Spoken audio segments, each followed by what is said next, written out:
अगर हम प्लांट्स और एनिमल्स के सेल के मौज़ना करें आपस में, तो आपको चंद चीज़ें ऐसी होंगी जो प्लांट्स के सेल में तो दिखाई देंगी, चंद ऑर्गेनेल्स, लेकिन वो आपको एनिमल के सेल में नहीं मिलेंगी।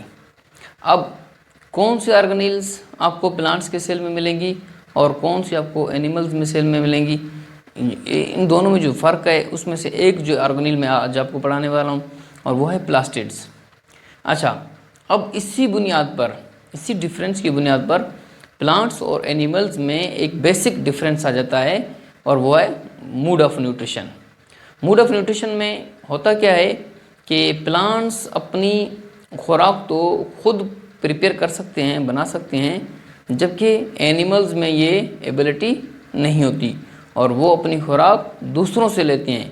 इसीलिए हम प्लांट्स को ऑटोट्रॉफ्स का नाम देते हैं और एनिमल्स को हेटरोट्रॉफ्स का नाम देते हैं। क्यों? क्योंकि एनिमल्स अपनी खुराक खुद प्रिपेयर नहीं कर सकते, दूसरों से बनी बनाई खुराक लेते हैं, जबकि आपके प्लांट्स जो हैं वो अपनी खुराक खुद तैयार करते हैं और उनको दूसरों से लेने की ज़रूरत नहीं पड़ती। इसीलिए इनको ऑटोट्रॉफ्स का नाम दिया जाता है। अब अगर मैं आपको उन ऑर्गेनेल्स में से एक ऑर्गेनेल बताऊं, प्लास्टिड्स हमारा आज का टॉपिक है।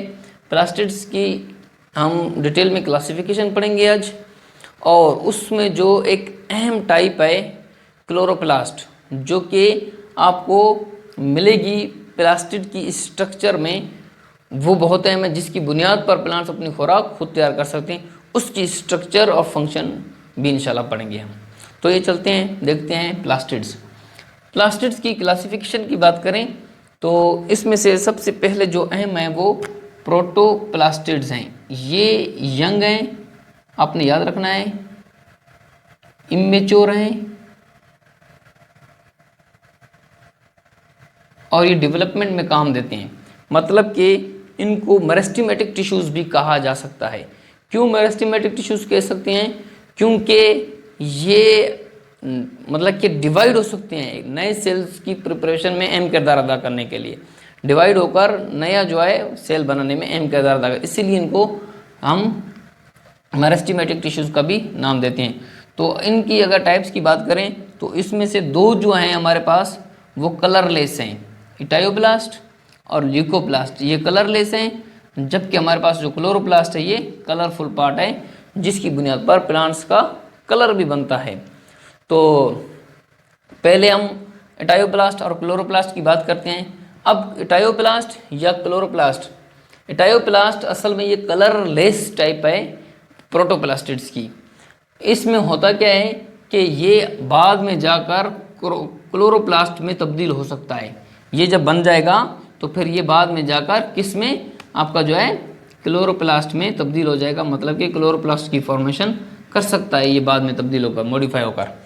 तो खुद तो ये कलरलेस है, लेकिन जब ये क्लोरोप्लास्ट बन जाएगा तो क्लोरोप्लास्ट जो है आपको पता होना चाहिए कि ये ग्रीन कलर देता है प्लांट्स को, तो इम्पार्ट ग्रीन कलर्स। अच्छा, अब क्लोरोप्लास्ट में जो अहम है वो आपका जो है, उसमें अगर दूसरी तरफ चले जाएं तो फिर ये क्रोमोप्लास्ट बना सकता है। अब क्रोमोप्लास्ट क्या है? क्रोमोप्लास्ट भी आपकी जो है क्लोरोप्लास्ट की टाइप है। इसमें होता क्या है, ये import other than green colour. अब ये तो ग्रीन कलर है ना, तो इसमें एक दूसरी टाइप भी है ग्रीन कलर के। आपने देखो कि प्लांट्स में सिर्फ ग्रीन कलर तो नहीं होता, आपको येलो कलर के, रेड कलर के, इस तरह जो है पिंक कलर के बहुत सारे जो है प्लांट्स मिलेंगे। तो क्लोरोप्लास्ट तो ग्रीन कलर है, इसमें फिर एक टाइप होती है जिसको हम क्रोमोप्लास्ट का नाम देते हैं। अब ये क्या करता है, ये प्लांट्स को ग्रीन कलर के अलावा जो दूसरा जो कलर होता है वो आपका फ्लावर्स में, पेटल्स में और फ्रूट बॉल में, तो उसमें जो है ये देता है। आप फ्लावर में देखें तो फ्लावर तो ग्रीन कलर का नहीं होता, फ्लावर आपको जो है रेड कलर का हो सकता है, येलो कलर का हो सकता है, पिंक कलर का हो सकता है। इसी तरह अगर हम पीटल्स की बात करें तो पीटल्स दूसरे कलर के होते हैं, येलो कलर के। इसी तरह फ्रूट वॉल की बात करें, आप मुख्तलिफ फ्रूट्स को देख रहे हैं तो उसकी जो वॉल होती है, छिलके होते हैं, वो मुख्तलिफ कलर के होते हैं। अनार का रेड होता है, इसी तरह आपका जो केले का येलो होता है। इसी तरह दूसरे और कलर्स होते हैं, दूसरे और फ्रूट्स होते हैं जिसमें और कलर्स होते हैं। तो ये इस तरह से। इसके अलावा इसका दूसरा काम होता है, फंक्शन होता है, ये क्या करता है, help in pollination and seed dispersal. होता क्या है कि ये जो कलर क्रोमोप्लास्ट देता है, दूसरा कलर, ये बहुत ही गॉर्जियस होता है। इस गॉर्जियस कलर की बुनियाद पर जो आपके दूसरे इंसेक्ट्स हैं, कीड़े मकोड़े हैं या फिर और लिविंग ऑर्गेनिजम्स है, वो आकर इसकी दिलकशी को देखकर इसके ऊपर बैठ जाते हैं। जब बैठ जाते हैं तो उनके पाँव के साथ या फिर उनके पैरों के साथ आपको जो है पोलन्स उनके साथ अटैच हो जाएंगे। जब ये पोलन्स अटैच हो जाएंगे तो फिर ये दूसरे प्लांट के जब उसके ऊपर जाकर बैठ जाएंगे तो ये पोलन्स उस वहाँ पर मुंतकिल हो जाएंगे। जब पोलन्स मुंतकिल हो जाएंगे तो इस तरह से जो है आपका क्या हो जाएगा, फर्टिलाइजेशन का प्रोसेस होगा, मतलब कि मेल और फीमेल के जो है गेमिट्स मिलेंगे, जिसको हम क्या नाम देते हैं, पॉलिनेशन का नाम देते हैं। तो इसका मतलब हुआ कि क्रोमोप्लास्ट जो है help in pollination and seed dispersal, seed को फैलाने में भी मदद देता है एक जगह से दूसरी जगह, और इसके अलावा पॉलिनेशन में भी हेल्प करवाने में अहम किरदार अदा करता है। अच्छा, इसके बाद ये तो हमने दो टाइप्स पढ़ ली प्रोटोप्लास्टिड्स की। अगर हम तीसरी टाइप ल्यूकोप्लास्ट की बात करें तो ये भी कलरलेस है इटायोप्लास्ट की तरह। अब ये आपका कलरफुल है, ये कलरलेस है, ये भी कलरलेस है। तो ल्यूकोप्लास्ट का अहम जो काम है वो क्या है, आप क्या करते, ये क्या करता है, ये स्टोरेज का काम करता है। अब स्टोरेज किस किस्म की स्टोरेज करेगा, फूड की स्टोरेज करेगा। कहाँ पर करेगा, कौन सी स्टोरेज करेगा, इसकी टाइप की देखें अगर तो इस तरह से हमें तीन इसकी टाइप्स मिलेंगे, अमाइलोप्लास्ट, इलायोप्लास्ट और प्रोटीनोप्लास्ट। अब अमाइलोप्लास्ट का काम क्या है, कलरलेस है, ये स्टोर करता है स्टार्च को, स्टार्च को स्टोर करने में अहम किरदार अदा करता है। स्टोर अगर हो स्टार्च तो उसका वो कहाँ पर हो रही होती है, ये अमाइलोप्लास्ट में हो रही होती है। इसी तरह इलायोप्लास्ट में क्या होता है, इलायोप्लास्ट जो होता है लिपिड्स को स्टोरेज का काम करता है। लिपिड्स स्टोर होता है बहुत सारे प्लांट्स में, तो लिपिड्स की स्टोरेज इलायोप्लास्ट की मदद से हो रहा होता है। इसी तरह प्रोटीनोप्लास्ट, नाम से ज़रा प्रोटीन को स्टोर करने वाला जो पार्ट है प्लांट का, उसको प्रोटीनोप्लास्ट कहते हैं। और ये तीनों की तीनों जो है क्या है, ये ल्यूकोप्लास्ट की आपको जो है क्या मिलेंगी, ल्यूकोप्लास्ट में मिलेंगी। अच्छा, अब ल्यूकोप्लास्ट प्लांट्स में कौन से हिस्सों पर होता है, कहाँ कहाँ पर पाया जा सकता है, ये आपको पैरेन्काइमा में मिलेगा, पैरेन्काइमा सेल्स होंगे, रूट्स में मिलेगा ज़्यादातर, इसी तरह स्टेम्स में मिलेगा और सीड्स में। पैरेन्काइमा सेल्स में, रूट्स में, स्टेम्स में और सीड्स में आपको जो है ल्यूकोप्लास्ट मिलेगा। और ये जो ग्रीन कलर है ये आपको कहाँ पर मिलेगा, ये आपको मैंने बताया कि फ्लावर्स में मिलेगा। इसके अलावा जो है आपको जो है पत्तों में मिलेगा, वहाँ पर आपको ज़्यादातर मिलेगा। अब अगर हम स्ट्रक्चर ऑफ क्लोरोप्लास्ट की बात करें तो हमारा बेसिक टॉपिक भी आज ये है स्ट्रक्चर ऑफ क्लोरोप्लास्ट। तो ये बहुत ही इंपॉर्टेंट है इस चैप्टर में, इस टॉपिक में। तो आपने गौर से समझना है कि इसमें होता क्या है। सबसे पहले तो आपको ये जो आउटर कवरिंग नज़र आ रही है, ये आप गौर से देखें, ये जो मैंने बनाई है थिक कलर से, ये आउटर कवरिंग ये डबल मेम्ब्रेन होती है। डबल मेम्ब्रेन होती है, दो लेयर्स पर मुश्तमिल होती है और इसको हम नाम देते हैं एनवेलप का, इसको हम एनवेलप कहते हैं।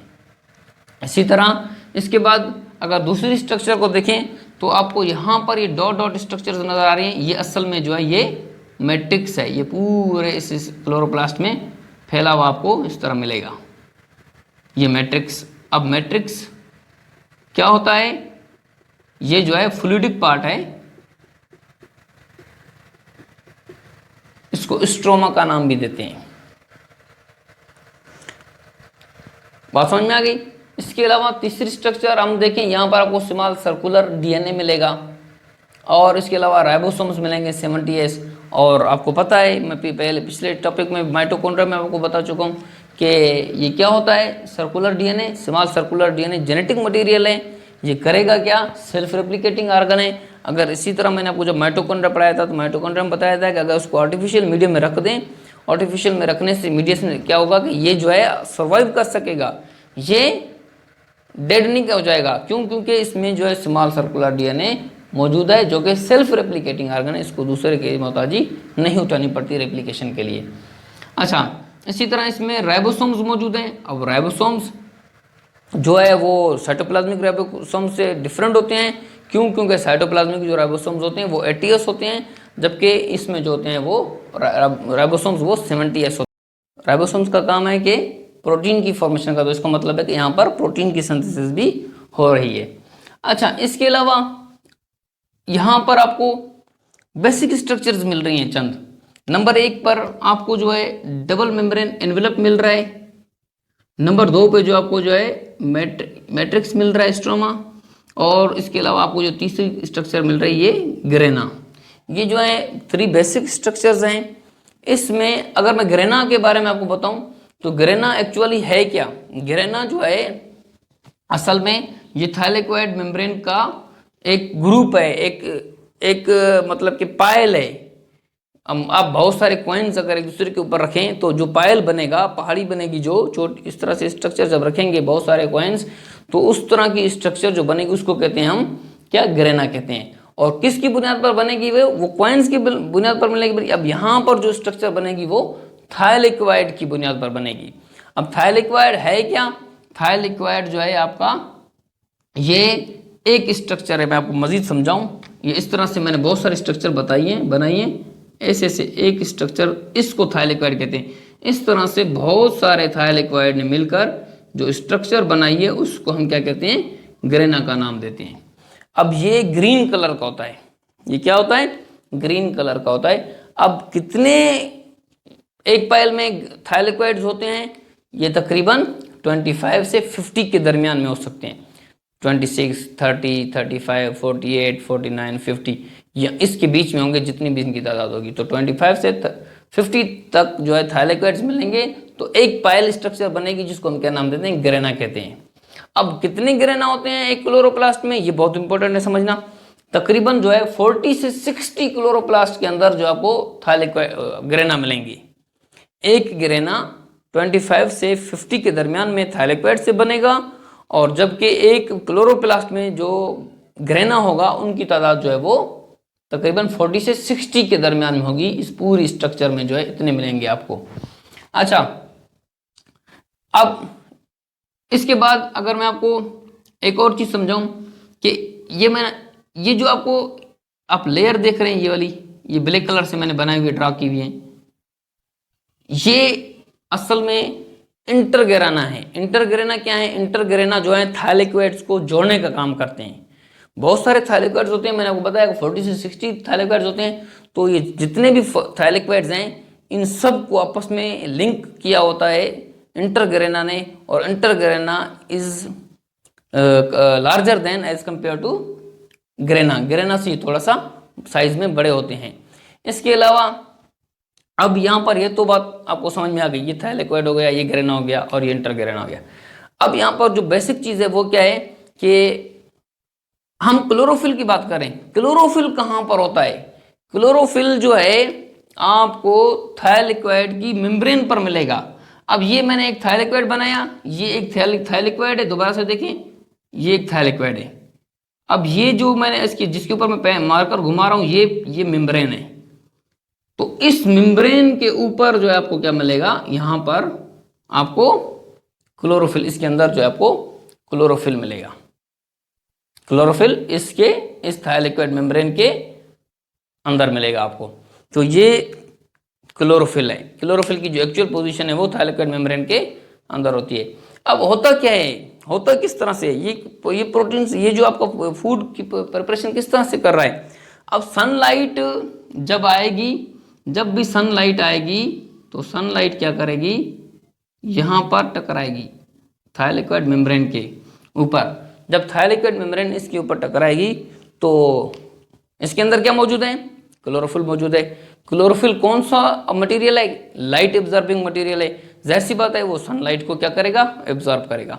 अब सनलाइट को एब्जॉर्ब करेगा तो इसके नतीजे में होगा क्या, इसके नतीजे में यहाँ पर जो है एटीपी की फॉर्मेशन हो जाएगी, यहाँ पर एटीपी बन जाएगा। अब आपने गौर करना है कि जो लाइट आ रही है सनलाइट, वो मैट्रिक्स के ऊपर भी नहीं आ रही, आपका मेम्ब्रेन के ऊपर भी नहीं जा रही, एब्जॉर्ब हो रही। वो एब्जॉर्ब कहाँ पर हो रही है, वो थाइलेकोइड मेम्ब्रेन पे हो रही है। थाइलेकोइड मेम्ब्रेन पे इसकी एब्जॉर्प्शन क्यों हो रही है, क्योंकि थाइलेकोइड मेम्ब्रेन के अंदर आपको क्लोरोफिल मिलेगा, और क्लोरोफिल लाइट एब्जॉर्बिंग मटेरियल है जो लाइट को एब्जॉर्ब करता है। जो ही लाइट को एब्जॉर्ब करेगा तो ये करेगा क्या, ये एटीपी को फॉर्म करेगा, एटीपी फॉर्मेशन करेगा। एटीपी फॉर्मेशन हो जाएगी तो इस तरह से प्लांट जो है एनर्जी अपनी खुद बना सकते हैं, फिर हम कहते हैं। अच्छा, इसके बाद ये तो ओवरऑल आपको स्ट्रक्चर आपकी समझ में आ गई। अब इसकी फंक्शन की बात करें, फंक्शन हम इंशाल्लाह नेक्स्ट हमारा जो 4th चैप्टर है फर्स्ट ईयर की बायोलॉजी का बायोएनर्जेटिक्स, उसमें इसको डिटेल में पढ़ेंगे। लेकिन आपको मैं यहाँ पर थोड़ा सा समराइज करा देता हूँ कि फंक्शन इसका किस तरह से होगा। फंक्शन, अब ये जो क्लोरोप्लास्ट है ये असल में साइट फॉर फोटोसिंथेसिस है। यहाँ पर फोटोसिंथेसिस का अमल हो रहा है। पौधे जो अपनी खुराक खुद तैयार कर रहे हैं, प्रिपेयर कर रहे हैं। तो अब किस तरह से करते हैं, दो तरीकों से करते हैं। The food is prepared in 2 way. Which 2 way? There are 2 reactions which are occurring in chloroplast. First one is light reaction and the other is dark reaction. अब ये जो लाइट रिएक्शन है ये कहाँ पर हो रहा है और डार्क रिएक्शन कहाँ पर हो रहा है। अब हो तो दोनों ही दिन के वक्त रहे हैं। लाइट रिएक्शन को लाइट रिएक्शन क्यों करें और फिर उसको डार्क रिएक्शन का ये मतलब नहीं कि रात को हो रहा है या लाइट की, नहीं, ये दोनों ही दिन के वक्त हो रहे हैं। अब हो क्या रहा है कि लाइट रिएक्शन के लिए डायरेक्टली लाइट चाहिए, जबकि डार्क रिएक्शन के लिए डायरेक्टली लाइट नहीं चाहिए। वो आपका लाइट रिएक्शन जब एटीपी प्रोडक्शन करेगा तब जो है एटीपी प्रोडक्शन के नतीजे में एनएडीपीएच भी साथ बनेगा। तो ये दोनों ही जो बायो प्रोडक्ट हैं प्रोडक्ट, ये दोनों जाकर आगे जाकर मैट्रिक्स के अंदर फिर क्या करेंगे, इसकी मदद से जो है फिर एनर्जी बनाएंगे, ग्लूकोज की फॉर्मेशन करेंगे। अब दोनों को मैं आपको डिटेल में समझाता हूँ। लाइट रिएक्शन असल में ये कहाँ पर हो रहा है, ये बहुत इंपॉर्टेंट है समझना। Light reaction occurs in grana, यहाँ पर लाइट रिएक्शन हो रहा है। क्यों? क्योंकि थाइलेकोइड मेम्ब्रेन के अंदर क्या मौजूद है, क्लोरोफिल मौजूद है। लाइट यहाँ पर एब्जॉर्ब हो रही है, लाइट एब्जॉर्ब हो रही है तो इसीलिए इसको हम लाइट रिएक्शन कह रहे हैं। लाइट की यूटिलाइजेशन हो रही है तो इसके नतीजे में हो क्या रहा है, एटीपी प्रोडक्शन होगी और साथ साथ यहाँ पर मैंने लिखा नहीं है, यहाँ पर NADPH2 भी बनेगा। आपने याद रखना है, यहाँ पर NADPH2 भी बनेगा। ये दोनों ही प्रोडक्ट जब बनेंगे तो लाइट की मदद से बनेंगे, इसलिए हम इसको लाइट रिएक्शन कह रहे हैं। अब ये दोनों प्रोडक्ट बन गए, उसके बाद फिर एक और प्रोसेस है जिसको हम डार्क रिएक्शन कहते हैं। वो असल में हो कर रहा है, वो मैट्रिक्स के अंदर हो रहा था, यहाँ पर मैट्रिक्स के अंदर। तो कैसे होगा ये, असल में होगा क्या, ग्लूकोज की प्रोडक्शन। कैसे होगा ये, जब दोनों प्रोडक्ट बन जाएंगे तो ये मैट्रिक्स के अंदर चले जाएंगे और मैट्रिक्स इनको यूटिलाइज करते हुए एक और प्रोसेस करेगा जिसको फिर हम क्या नाम देते हैं, डार्क रिएक्शन का। अब डार्क रिएक्शन को क्यों कहा, इसका मतलब ये नहीं कि लाइट नहीं है, लाइट होगी तो फिर ये एटीपी और NADPH2 बनेंगे और फिर जाकर आगे मैट्रिक्स में प्रोडक्शन होगी ग्लूकोज की। तो इस तरह से इसको हम लाइट रिएक्शन डार्क रिएक्शन कह रहे हैं। अब यहाँ पर मैं आपको पिछले टॉपिक में माइटोकॉन्ड्रिया के बारे में बता चुका हूँ कि माइटोकॉन्ड्रिया जो है सिम्बायोट स्ट्रक्चर है। अब ये दोनों एक हाइपोथेसिस है, हाइपोथेसिस में अब चाहे क्लोरोप्लास्ट हो चाहे वो माइटोकॉन्ड्रिया हो, साइंटिस्ट कहते हैं कि वंस देवर बाय बैक्टीरिया, ठीक है, ये दोनों ही क्या थे, ये बैक्टीरिया थे। हुआ क्या कि एक प्रोसेस हुआ, एक लार्ज बैक्टीरिया ने इन दोनों को एंगल्फ कर लिया, इनको एब्जॉर्ब नहीं किया, उनको वहीं पर एडजस्ट कर लिया। एडजस्ट के नतीजे में हुआ क्या कि ये दोनों स्ट्रक्चर फिर बाद में ऑर्गेनील में कन्वर्ट हो गई। इसी को एंडोसिम्बायोट थ्योरी का नाम दिया जाता है, जो कि साइंटिस्ट बयान करते हैं। अच्छा, तो ये आपका जो है सारा का सारा जो है क्लोरोप्लास्ट और माइटोकॉन्ड्रिया पिछला टॉपिक था, मैं आपको बता चुका हूँ स्ट्रक्चर, उसकी क्लासिफिकेशन। इंशाल्लाह हम इसकी जो है फंक्शनिंग जो है डिटेल मजीद में पढ़ेंगे। थोड़ा सा समराइज मैंने आपको कर दिया, जब 4th चैप्टर में जाएंगे तो इसकी पूरी फंक्शनिंग पढ़ेंगे। तो अगर आपको ये मेरा लेक्चर समझ में आ गया तो काइंडली मेरे चैनल को लाइक करें, सब्सक्राइब करें और बेल आइकन पर क्लिक करें। Thank you.